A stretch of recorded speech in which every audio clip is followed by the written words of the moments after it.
Hello friends, तो कैसे आप लोग, क्या हालचाल आप लोगों के। आई होप, मेरी आशा है कि आप सभी के हालचाल बढ़िया ही होंगे। This is Nikhil Kushwaha. Welcome to let's study में आपका स्वागत है। फ्रेंड्स, आज हम इस वीडियो सेशन में डिस्कशन करेंगे जो आपके सीटेट ऑनलाइन एग्जाम होते हैं। सीटेट दिसंबर जनवरी 2022-2023 को जो सीबीएसई द्वारा कंडक्ट किए गए थे, उनके हम इस वीडियो सेशन में ऑनलाइन एग्जाम्स के क्वेश्चन पेपर को सॉल्व करेंगे और डिटेल में डिस्कस करेंगे। फ्रेंड्स, आई होप आपको यह वीडियो सेशन आपको पसंद आएगा। अगर आप हमारे वीडियो में पहली बार आए हैं या हमारे YouTube चैनल लेट्स स्टडी पर पहली बार आए हैं, फर्स्ट टाइम विजिट किया है, तो हमारे YouTube चैनल लेट्स स्टडी को सब्सक्राइब करें और बेल आइकन पर प्रेस करें ताकि हमारे YouTube चैनल लेट्स स्टडी के माध्यम से आपको सभी लेटेस्ट एजुकेशन वीडियोस के अपडेट आपको टाइम से मिल सके, आप द टाइम से पहुंच सकें। अगर वीडियो सेशन अच्छा लगे तो वीडियो को ज़्यादा से ज़्यादा लाइक करें और ज़्यादा से ज़्यादा शेयर करें अपने फ्रेंड्स को, ताकि जो टीचिंग एग्जाम की तैयारी कर रहे हैं। तो चलिए फ्रेंड्स, वीडियो सेशन को स्टार्ट करते हैं। फ्रेंड्स, वीडियो में हम लोग डिस्कशन करेंगे सीटेट दिसंबर जनवरी 2022-2023 के क्वेश्चन पेपर जो सीबीएसई द्वारा कंडक्ट किए गए थे। इस वीडियो में हम लोग डिस्कशन करेंगे सीटेट पेपर 1 जो आपका 20 जनवरी 2023 को सीबीएसई द्वारा कंडक्ट किया गया था ऑनलाइन एग्जाम। इस वीडियो में हम लोग डिस्कशन करेंगे सीडीपी के 30 क्वेश्चंस के आंसर डिस्कस करेंगे और समझेंगे। तो चलते हैं फ्रेंड्स क्वेश्चन पेपर पर। सो फ्रेंड्स, ये आपका 20 जनवरी 2023 का सीटेट पेपर 1 का ऑनलाइन एग्जाम का क्वेश्चन पेपर है। और फ्रेंड्स, यह क्वेश्चन पेपर आपको सीबीएसई के ऑफिशियल वेबसाइट पर cbsc.nic.in पर मिल जाएगा और मेरे टेलीग्राम चैनल पर भी आपका क्वेश्चन पेपर आपको मिल जाएगा। और मेरे टेलीग्राम चैनल का नाम है लेट्स स्टडी टीम इंडिया। तो आप लोग मेरे टेलीग्राम चैनल को ज्वाइन करिएगा ताकि आपको सारे अपडेट्स और सारे नोटिफिकेशन आपको टीचिंग एग्जाम से रिलेटेड आपको सारे मिल जाएं, आप तो टाइम से पहुंच सकें। और फ्रेंड्स, मैंने दोनों का लिंक इसी वीडियो के डिस्क्रिप्शन पर आपको दे रखा है, तो आप लोग चेकआउट कर लीजिएगा। सो फ्रेंड्स, इस वीडियो में हम लोग डिस्कशन करेंगे सीडीपी के 30 क्वेश्चंस को सॉल्व करेंगे और डिस्कस करेंगे। तो चलते हैं फ्रेंड्स क्वेश्चन पर। सो फ्रेंड्स, आपके जो सीटेट पेपर 1 में जो आपके क्वेश्चन स्टार्ट होते हैं सीडीपी के क्वेश्चन नंबर 1 से आपके सीडीपी यानी कि बाल विकास एवं शिक्षा शास्त्र के क्वेश्चन स्टार्ट होते हैं। तो आपका पहला क्वेश्चन है, विकास का शीर्षगामी सिद्धांत क्या कहलाता है। जो आपका विकास का शीर्षगामी सिद्धांत है, क्या कहता है? कहता है कि यह मानव विकासात्मक जीव विज्ञान के अवलोकन पर आधारित होता है कि शारीरिक विकास आमतौर पर एक पैटर्न का पालन करता है जो शरीर से शुरू होता है और शरीर के माध्यम से नीचे की ओर बढ़ता है। तो आपका क्वेश्चन नंबर फर्स्ट का आपका आंसर होगा ऑप्शन नंबर थर्ड, विकासशील से पैर की तरफ बढ़ता है। ऑप्शन नंबर थर्ड आपका राइट आंसर। चलिए फ्रेंड्स, अब हम लोग आगे बढ़ते हैं। अब आपका अगला क्वेश्चन है क्वेश्चन नंबर सेकंड, निम्न में से कौन सा स्थूल गतिक कौशल का उदाहरण है। तो आपका होगा फुटबॉल को धकेलना। ऑप्शन नंबर फर्स्ट आपका राइट आंसर। जो आपका फ्रेंड्स स्थूल गतिक कौशल होता है, उसमें आपका हाथ पैर और धड़ की बड़ी मांसपेशियां यानी कि लार्ज अमाउंट ऑफ मसल्स का यूज होता है। उसको हम क्या कहते हैं? कहते हैं हम स्थूल गतिक कौशल या फिर gross motor skill. Option number first आपका राइट आंसर। तो चलते हैं फ्रेंड्स, अब आपका अगला क्वेश्चन है क्वेश्चन नंबर थर्ड।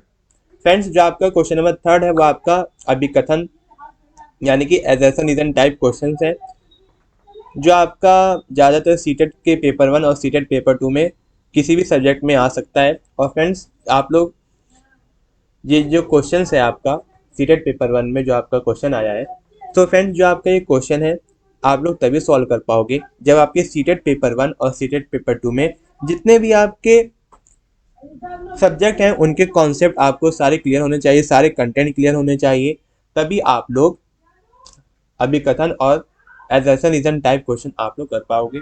तो चलते हैं फ्रेंड्स क्वेश्चन पर, दो देखते हैं कि अभिकथन में क्या दिया गया और रीजन में क्या दिया है। एजर्सन दिया गया है कि विद्यालय बच्चे के सामाजिकरण में एक महत्वपूर्ण भूमिका निभाता है। क्वेश्चन नंबर थर्ड का जो आपका एजर्सन होगा वो आपका होगा सही। रीजन है कि धार्मिक संस्थाएं सामाजिकरण की प्राथमिक कारक है, बिल्कुल गलत। जो आपकी धार्मिक संस्थाएं हैं वो आपकी प्राथमिक कारक नहीं है। तो आपका ऑप्शन नंबर थर्ड आपका right answer. Option number third आपका राइट आंसर। चलते हैं फ्रेंड्स, अब आपका अगला क्वेश्चन है क्वेश्चन नंबर फोर्थ, जीन पियाजे के संज्ञानात्मक सिद्धांत के अनुसार किस चरण पर बच्चे जटिल समस्याओं के समाधान में तर्क का इस्तेमाल करने में सक्षम हो जाते हैं। क्वेश्चन नंबर फोर्थ का आपका आंसर होगा ऑप्शन नंबर फोर्थ, औपचारिक संक्रियात्मक। ऑप्शन नंबर फोर्थ आपका राइट आंसर। जो आपकी ये स्टेज है फॉर्मल ऑपरेशनल स्टेज, यानी कि औपचारिक संक्रियात्मक चरण स्टेज। इस स्टेज में बच्चे अमूर्त सोच में सक्षम हो जाते हैं और वे काल्पनिक स्थितियों के बारे में सोच सकते हैं और समस्याओं को हल करने के लिए तर्क का उपयोग कर सकते हैं। तो चलते हैं फ्रेंड्स, अब आपका अगला क्वेश्चन है क्वेश्चन नंबर 5। बच्चे जब नई जानकारी से सामना करते हैं तो वे अपनी मानसिक संरचनाओं स्कीमा का संशोधन कर लेते हैं। जीन पियाजे की शब्दावली में यह प्रक्रिया क्या कहलाती है? यह आपकी प्रक्रिया कहलाती है समायोजन की प्रक्रिया। ऑप्शन नंबर सेकंड आपका राइट आंसर। जो आपका समायोजन है, नई जानकारी को समायोजित करने के लिए मौजूदा स्कीमा को संशोधित करने की एक प्रक्रिया होती है। यह एक प्रक्रिया जिसके द्वारा नई चीजें सीखते हैं समय बच्चों का स्कीमा बदल जाता है। तो चलते हैं फ्रेंड्स, अब आपका अगला क्वेश्चन है क्वेश्चन नंबर 6। निम्न में से किस संप्रत्यय की व्याख्या लेव विगोत्स्की ने नहीं की है? क्वेश्चन नंबर 6 का आपका आंसर होगा ऑप्शन नंबर फर्स्ट, सामाजिक अनुबंध अभिविन्यास। ऑप्शन नंबर फर्स्ट आपका राइट आंसर।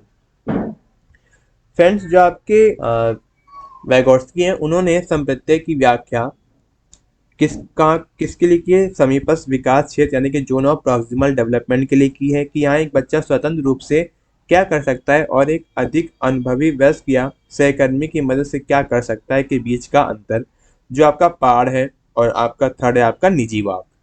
तो चलते हैं फ्रेंड्स, अब आपका अगला क्वेश्चन है क्वेश्चन नंबर 7। लेव विगोत्स्की के अनुसार डैश हमारी संज्ञानात्मक संरचनाओं और चिंतन प्रक्रिया के निर्माण में महत्वपूर्ण भूमिका निभाते हैं। क्वेश्चन नंबर 7 का आपका आंसर होगा ऑप्शन नंबर सेकंड, सामाजिक संपर्कता।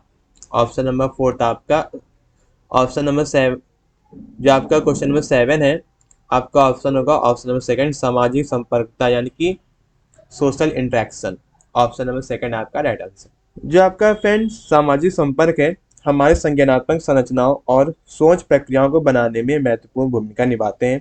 उन्होंने तर्क दिया कि बच्चे अपनी संस्कृति के अधिक अनुभवी सदस्यों जैसे माता पिता, शिक्षकों और साथियों के साथ साथ अंतक्रिया करके सीखते हैं। चलते हैं फ्रेंड्स, अब आपका अगला क्वेश्चन है क्वेश्चन नंबर 8। दिया गया लॉरेंस कोलबर्ग के अनुसार नैतिक विकास के किस स्तरों का सही क्रम क्या है? तो आपका सही क्रम है ऑप्शन नंबर फर्स्ट, पूर्व पारंपरिक, पारंपरिक और उत्तर पारंपरिक। ऑप्शन नंबर फर्स्ट आपका राइट आंसर। अब आपका फ्रेंड्स अगला क्वेश्चन है क्वेश्चन नंबर 9। प्रगतिशील शिक्षा सुझाती है कि डैश शैक्षिक नियोजन का केंद्र होनी या होनी चाहिए। क्वेश्चन नंबर 9 का आपका आंसर होगा ऑप्शन नंबर 4 विद्यार्थी। जो आपके प्रगतिशील शिक्षा का प्रमुख सिद्धांत है, यह विद्यार्थियों को शैक्षिक नियोजन के केंद्र में होना चाहिए। इसका अर्थ यह है कि पाठ्यचर्या को छात्रों की जरूरतों को पूरा करने के लिए डिजाइन किया जाना चाहिए और अधिगम का माहौल ऐसा होना चाहिए जो छात्रों के सीखने के लिए अनुकूल हो। अब आपका फ्रेंड्स अगला क्वेश्चन है क्वेश्चन नंबर 10। हार्वर्ड गार्डनर के अनुसार एक अच्छा कवि और लेखक होने के लिए एक व्यक्ति में किस प्रकार की बुद्धि होनी चाहिए? आपका क्वेश्चन नंबर 10 का आपका आंसर होगा भाषाई यानी कि लिंग्विस्टिक। ऑप्शन नंबर सेकंड आपका राइट आंसर। जो आपका भाषाई बुद्धि है, भाषा का प्रभावी ढंग से उपयोग करने की क्षमता है। इसमें शब्दों के अर्थ को समझने, व्याकरण का सही ढंग से उपयोग करना और लिखने और बोलने में प्रभावी ढंग से संवाद करने की क्षमता शामिल है। कवियों और लेखकों को अपना काम कर रचने के लिए भाषा पर मजबूत पकड़ होनी चाहिए। फ्रेंड्स, अब आपका अगला क्वेश्चन है क्वेश्चन नंबर 11। फिर आपका एक एजर्सन रीजन टाइप क्वेश्चन है। दिया गया है कि एजर्सन अभिकथन एक अध्यापिका को अपने विद्यार्थियों को दी गई समस्या पर काम करते हुए अपने विचारों का मौखिकरण करने के लिए प्रोत्साहित करना चाहिए। तो आपका बिल्कुल सही है, बिल्कुल प्रोत्साहित करना चाहिए। और आपका रीजन दिया गया, भाषा और सोच का विकास एक दूसरे से स्वतंत्र रूप में होता है। बिल्कुल गलत, स्वतंत्र रूप से नहीं होता।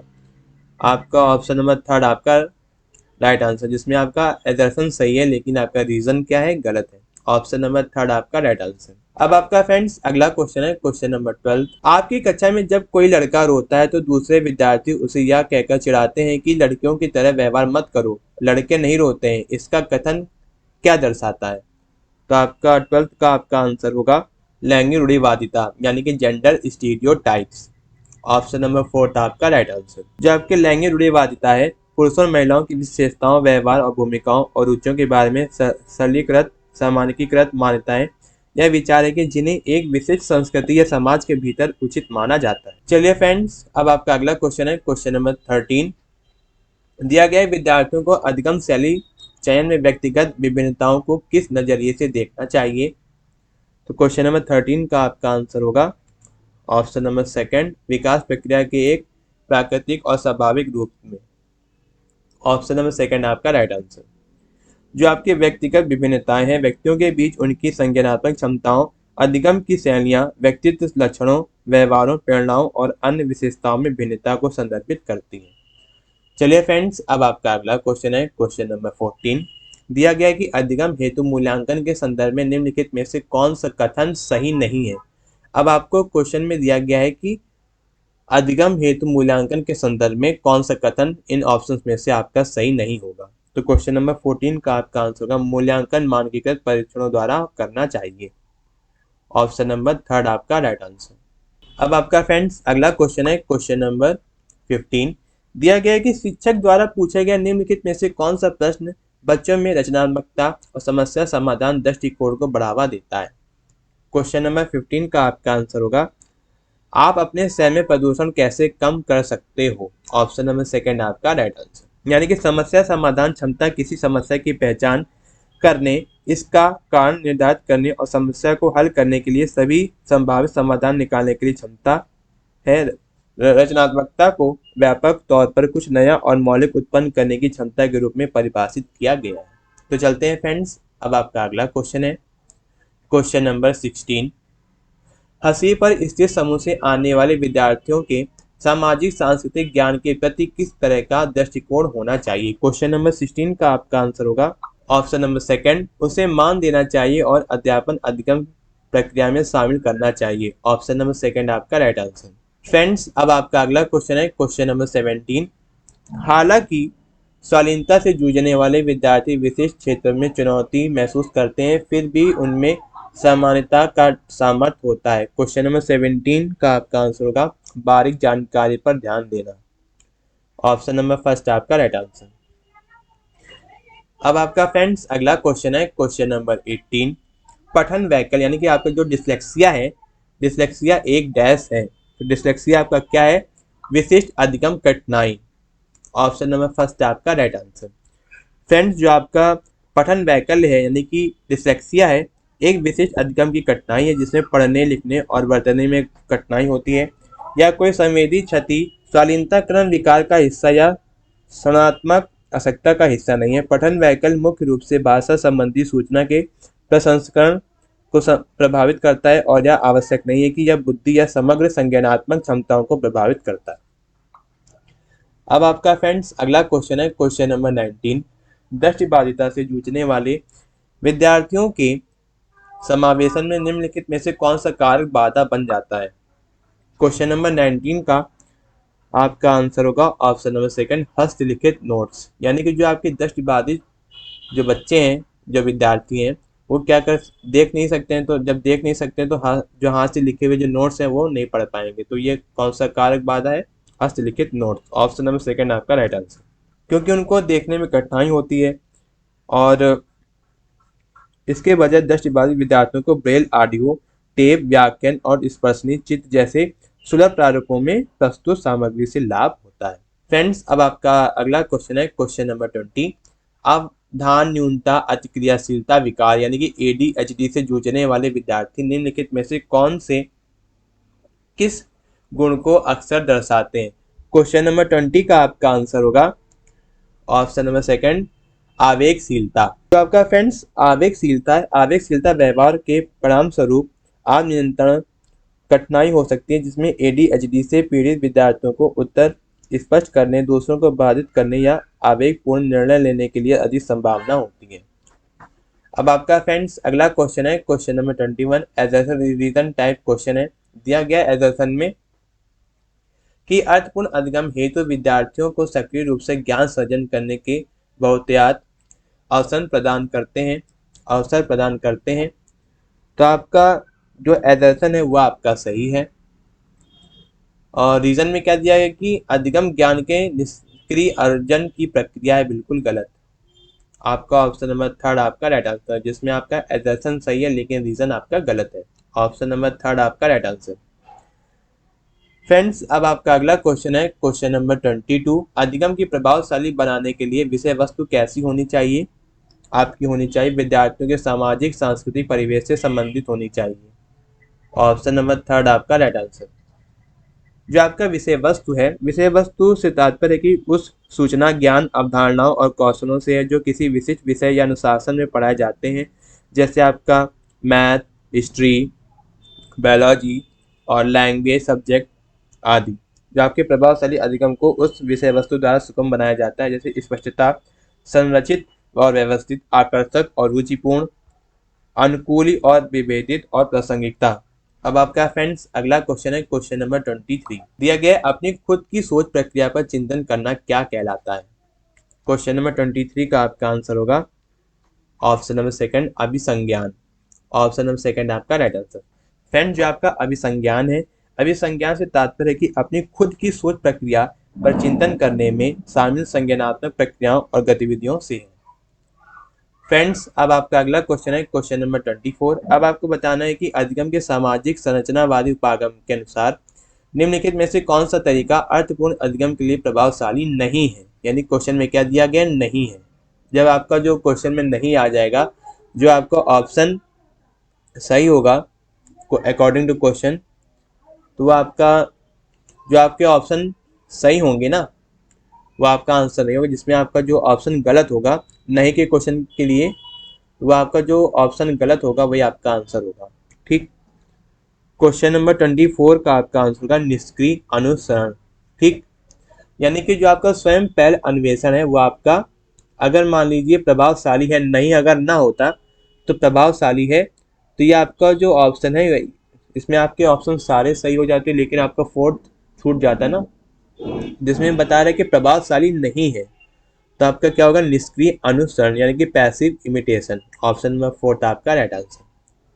यानी कि जो जो आपके कॉन्सेप्ट हैं, कॉन्सेप्ट के अनुसार अगर मान लीजिए क्वेश्चन में नहीं आता है, तो आपके कॉन्सेप्ट के अनुसार सीडीपी में, यानी कि चाइल्ड डेवलपमेंट पेडागोजी में, अगर आपके जो क्वेश्चंस में नहीं होगा तो आपके कॉन्सेप्ट, जो आपको कॉन्सेप्ट दिया गया जैसे कि अधिगम के सामाजिक संरचनावादी उपागम के अनुसार, तो आपके ये देखिए स्वयं पहल अन्वेषण ये बिल्कुल सही होगा, चर्चाओं में सक्रिय भागीदारी बिल्कुल सही, खोजी अधिगम ये बिल्कुल सही होगा।